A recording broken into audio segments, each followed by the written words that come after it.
बीच बीच में भगवान का सुमरण नहीं करोगे तो फिर तुम्हारी जिह्वा को पवित्रीकरण कैसे मिलेगा? इसीलिए उसमें कंजूसी नहीं होना चाहिए। स्वर्ग का समय जो है पुण्य भोग पूरे हुए, स्वर्ग में पुण्य का भोग पूरा किया ललितांग देव ने और जाने की तैयारी हो गई। रोया नहीं, तड़फा नहीं, बिलखा नहीं।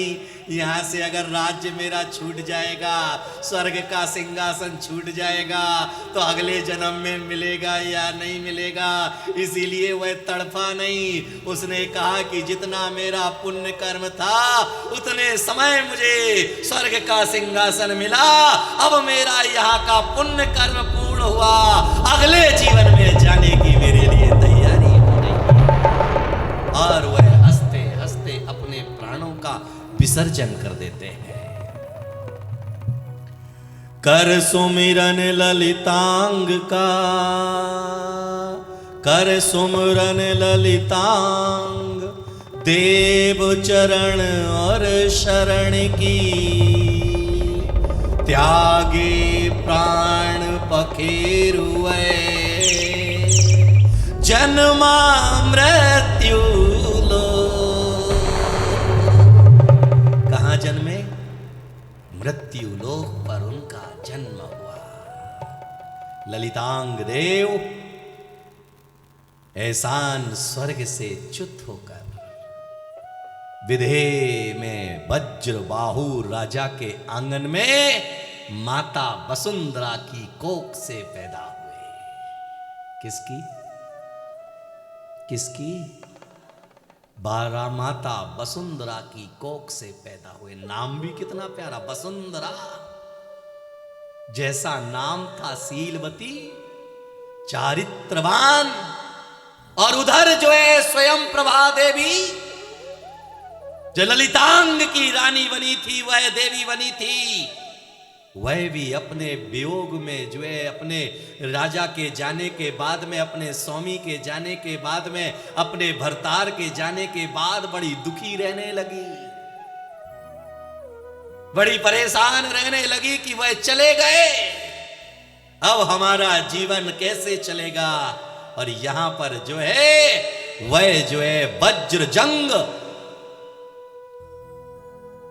वज्रबाहु के यहां पर जो है माता वसुंधरा की कोख से जन्म लिया और उनका नाम रखा गया वज्र जंग। क्या नाम रखा गया? वज्र जंग उनका नाम रखा गया। शेषव काल उनका व्यतीत हुआ संस्कार और शिक्षा के साथ में, संस्कार और शिक्षा के साथ में जो है उनका शेषव काल व्यतीत हुआ।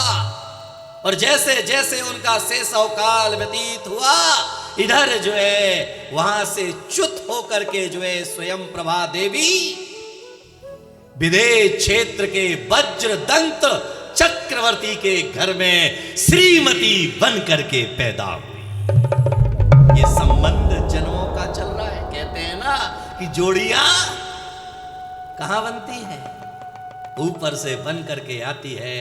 वहां वह स्वयं प्रभा देवी यहां पर जो है विदेह क्षेत्र में वज्रदंत चक्रवर्ती के घर में पैदा हुई। उसका नाम रखा गया श्रीमती। क्या नाम रखा? श्रीमती।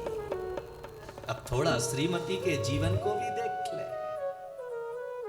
क्योंकि वह पैदा तो हो गई लेकिन व्याकुल रहने लगी, किसी से बात नहीं करती, किसी से चीत नहीं करती, किसी से बोलती और बतियाती नहीं। माता पिता बड़े परेशान कि मेरी बेटी बोलती क्यों नहीं है, मेरी बेटी बात क्यों नहीं करती है, गुमसुम क्यों रहती है। वह निरंतर गुमसुम रहने लगी। माता पिता ने बहुत पूछा, सखियों ने बहुत पूछा, लेकिन उसने कोई जवाब नहीं दिया। आश्चर्य, चक्रवर्ती के घर में पैदा हुई है, महाराज के घर में पैदा हुई है, लेकिन फिर भी बोल नहीं रही है। पूरा घर परेशान है। पूरा घर परेशान है, और पूरा घर परेशान होने के बावजूद भी उसके मुख से एक शब्द नहीं निकलता है। उसकी एक सखी थी, जो सबसे प्रिय सखी थी उसकी, पंडिता।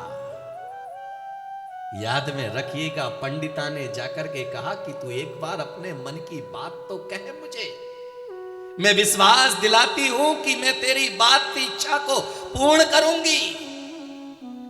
बहुत प्रयास किया, बहुत जतन किया, लेकिन श्रीमती बोलने के लिए तैयार नहीं हुई। और जब बोलने के लिए तैयार नहीं हुई, प्रयास करते रहे, करते रहे, करते रहे, करते रहे, करते रहे। एक दिन स्वर्ग लोक के देव विद्याधर लोग जो है विमान में बैठ करके जो है, देवतागण जो है विमान में बैठ करके जो है वह आकृतिम चैत्यालयों की वंदना करने के लिए जा रहे थे। उन्हें देख करके श्रीमती की आंखों से टप टप आंसू टपकने लगे। उसकी आंखों से जो है अश्रु की धारा बहने लगी। सखी ने पूछा, अरे इन देव विमानों को देख करके तेरी आंखों से अश्रु की धारा क्यों बह रही है? फिर भी कुछ नहीं बोली, रोती रही। तो फिर रोते रोती रही। फिर जो है उसकी सखी ने कहा, कार्य सिद्ध तेरा जहां,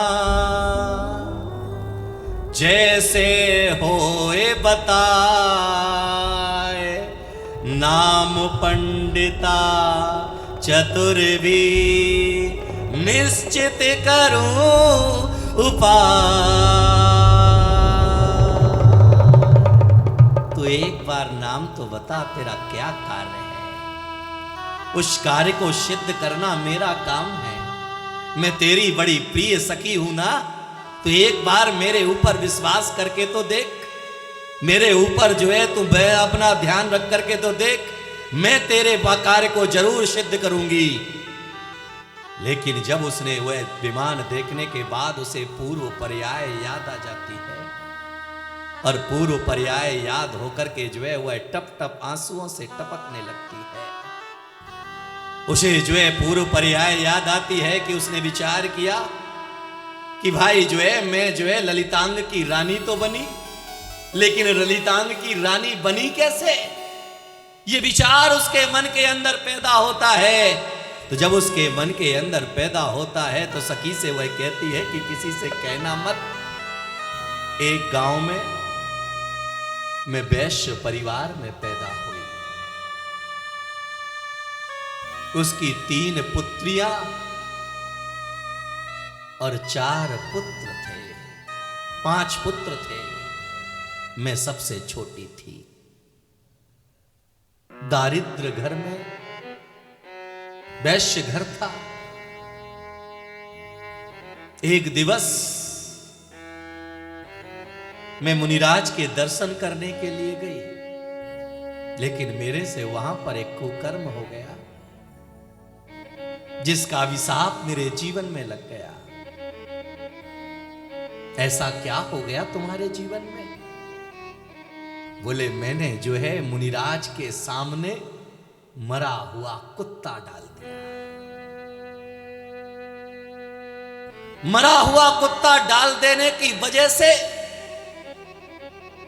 मुनिराज ने कहा कि ये तेरा पाप कांटे से भी कटने वाला नहीं है। ये पाप तुमने जो किया है वह पाप कभी क्षम्य नहीं हो पाएगा। मैंने मुनिराज के चरणों में नतमस्तक हो गई, और मैंने नतमस्तक होकर के मुनिराज के चरणों में प्रार्थना की कि हे प्रभु, मुझे क्षमा का दान दो, मुझे इस संकट से निवारो। और मुनिराज ने जो है मुझे उस संकट से निकलने का रास्ता दिया, क्योंकि मुनि का हृदय बाहर से कठोर दिख सकता है, लेकिन अंदर से तो वह सॉफ्ट होता है। इसीलिए तो कहा जाता है, मुनि सम निर्मल नीर प्राशुक गंध भरा। हम भगवान के चरणों में जब जल लेकर के जाते हैं तो भगवान के चरणों में जल ले जाकर के हम कहते हैं कि प्रभु मैं आपके चरणों में जल लेकर के आया हूं, और ऐसा जल लेकर के आया हूं जो मुनि के मन के समान निर्मल है। पाप तो किया था, वही एक पाप किया था यशोधर मुनिराज के सामने। राजा श्रेणिक ने उनके गले में मरा हुआ सांप डाल करके रानी चेलना ने उनके उपसर्ग को दूर किया, लेकिन मुनिराज ने क्षमा भाव से उन्हें भी क्षमा प्रदान कर दी। यहां जो है मुनिराज ने मुझे भी क्षमा प्रदान की, और मुझे क्षमा प्रदान करने के बाद जो है मुझसे उन्होंने कहा कि अगर तू अपने जीवन का उद्धार करना चाहती है, तो अपने जीवन का कल्याण करना चाहती है, तो तुझे संयम को धारण करना होगा, प्रायश्चित करना होगा। मुनिराज कहते हैं जो चाहे तू स्वर्ग सुख, जो चाहे तू स्वर्ग सुख, दो उपवास निदान, एक जिनेन्द्र गुण संपत्ति, दूजा है श्रुति ज्ञान। अब तेरे लिए केवल दो ही रास्ते हैं कि तू उपवास कर, जिनेन्द्र भगवान के चरणों में जाकर के जिन गुण संपत्ति व्रतों को तू धारण कर, और आत्म प्रक्षालन करके जो है समाधि के अपने जीवन को संयम के चरित्र में ढाल करके तू संयम के मार्ग पर आरूढ़ हो जा, और वहां पर आरूढ़ होकर के अपने जीवन का उद्धार और कल्याण कर। मैंने उस पर्याय में मुनिराज के वचनों पर अमल किया, और मुनिराज के वचनों का अमल करके मैं वहां से प्राणांत होने के बाद में मैं जाकर के स्वर्ग में देवी बनी, स्वयं प्रभा देवी बनी। वहां ललितांग मेरे भरतार बने, स्वामी बने, और वह स्वामी बन करके जो है मैंने उनके साथ में जीवन यापन किया। लेकिन आज उनका मानस पटल पर मेरे मन में उनका ही चित्र है। मैं उन्हें ही ध्याना चाहती हूं, मैं उन्हें ही देखना चाहती हूं। उनके अलावा मुझे दुनिया में और कुछ नहीं दिखाई देता है। इसीलिए मेरा जीवन तो उन्हीं के लिए बना हुआ है। मैं दुनिया के किसी राजा के लड़के को नहीं चाहती हूं। मैं चाहती हूं कि मेरा ललितांग जहां भी हो वह मेरा दोबारा स्वामी बन जाए, मेरी उसके साथ में भेंट हो जाए। इसके कारण से मैं व्याकुल हूं।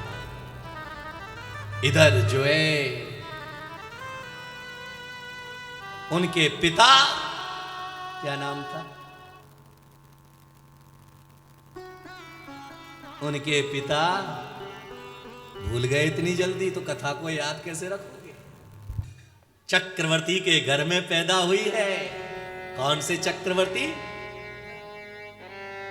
वज्र, वज्रदंत चक्रवर्ती के घर में पैदा हुई है। इधर जो है राज सिंहासन पर बैठे हुए हैं वज्रदंत, और उसी समय उन्हें एक सूचना प्राप्त होती है। उनके जीवन में एक सूचना लेकर के पहरी आता है।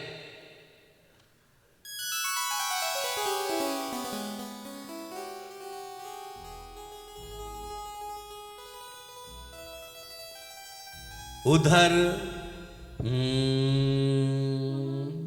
आयुधशाला में उधर चक्ररत्न उत्पन्न, कार्य दिग्विजय का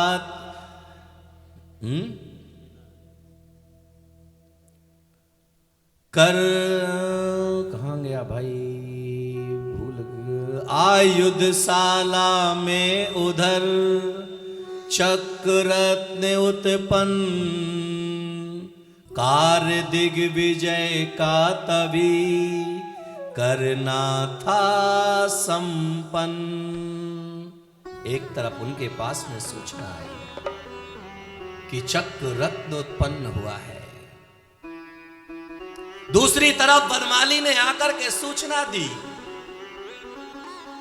कि एक मुनिराज को अभी अभी केवल ज्ञान प्राप्त हुआ है। दोनों सूचनाएं उनके सामने खड़ी है।